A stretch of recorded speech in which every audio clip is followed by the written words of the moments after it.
سجن قارة المغربي أكبر وأخطر سجن بالعالم.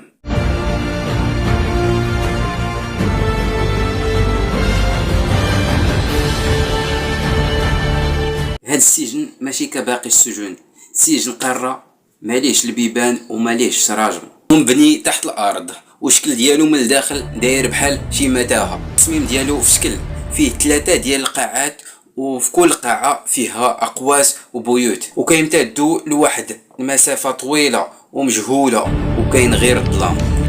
اللي فيه قليل ومازال الضوء ديال النهار اللي كيدخل غير من تقابي، كاينين غير في السقف، والطول ديال الأرض والسقف كاينة 10 متر. تقابي اللي كاينين في السقف مصوبين خصيصا باش تلاح منهم الماكله غير السجانه. باش نهضروا في الواقع، هاد السجن معزول على العالم، وإلا دخلتي ليه غادي تدع الحياه. حبس قاره الداخل ليه مفقود والخارج منه مولود، ما كيدخلوش ليه الحراس ولكن كيرميو فيه السجانه، وملي يرميو السجانه كل واحد وهو فين غادي بسبب المساحه الكبيره ديالو اللي رموه كيختفي في داك السجن الغامض. سجن قارة كيرجع لعهد مولاي إسماعيل في القرن 18، وفي ذاك الوقت مولاي إسماعيل محتاج لشي حبس يكون كبير يهز ليه أكثر من 44 ألف سجين، اللي منهم الأجانب والأوروبيين. ومن بين هاد السجناء كاين واحد السجين اللي خبير في البناء ومن أصل برتغالي، وهو يقدم ليه الأمير واحد العرض اللي ما كاينش حتى واحد اللي رفضه، وامر الامير يبني واحد الحبس من اخطر واغرب سجن في العالم. ووعدوا الامير الى نجح في البناء ديالو يطلق سراحه، وبطبيعه الحال قبل العرض ديالو. كان مولاي اسماعيل كيعجبوه البنايات الاوروبيه، وامر بعض السجناء الاوروبيين باش يعاونوا في بناء هذا السجن باش تكون لمسه اوروبيه في التشييد ديالو وفي ذوق عربي اصيل. وإلا دخلتي لداخل ديال هاد السجن اللي ما فيه لا بيبان ولا سراجم، غير الحيوط دايرين بيك والظلام، فيه 3 الممرات وكل ممر فيه قاعات متشابهه ويقدر تمشى فيه الماء لا نهايه، حيتاش مازال ما معروفاش المساحه ديالو. مولاي اسماعيل امر داك الخبير باش يدير واحد الباب سري في السجن، واللي لقاه من السجناء بصحته الحريه، ولكن من المستحيل تلقاه حيتاش هاد السجن داير بحال شي متاهه. هاد السجن كاين في مكناس وكيزوروه الزوار، الا دخلتي ليه دابا غتلقاه محدود حيتاش مشاو ليه شي مستكشفين اجانب وما بقاش بان ليهم الاثار، تقول سرطتهم الارض.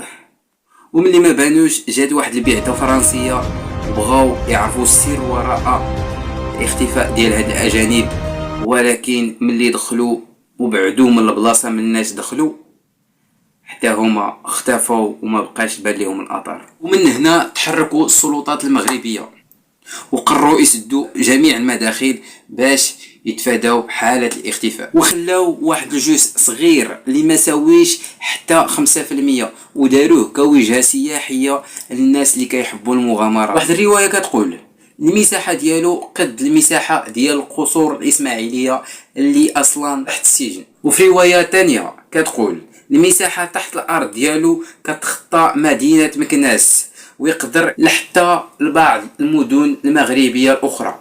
وهاد الروايات ماشي 100%، اللي كيبان ليا هاد السجن كبير بزاف. والقصة ديال تسمية سجن قارة هي في عهد الحماية بالمغرب، فاش كان المغرب شادين بعض الأسراء الفرنسيين، كان واحد صلاع كيحرس البوابة. دوك السجناء الأجانب كيعيطوا ليه قرع، وباللفظ ديالهم كيسموه قارة. بزاف د الروايات اللي كيتناقضوا في تاريخ هاد البناية.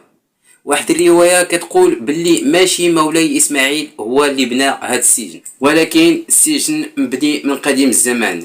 ملي تكتشف طلب مولاي اسماعيل باللي يردوه السجن. رواية اخرى كتقول قبل 1000 سنين ساكنينو مغاربة قدام ومشاو ليه باش يتحموا من الحروب ومن الكوارث الطبيعية. ورواية اخرى كتقول باللي دايرينو كنطمورة باش يخزنوا فيه الحبوب والمواد الغذائية، وهذه الرواية بالضبط غير مؤكدة.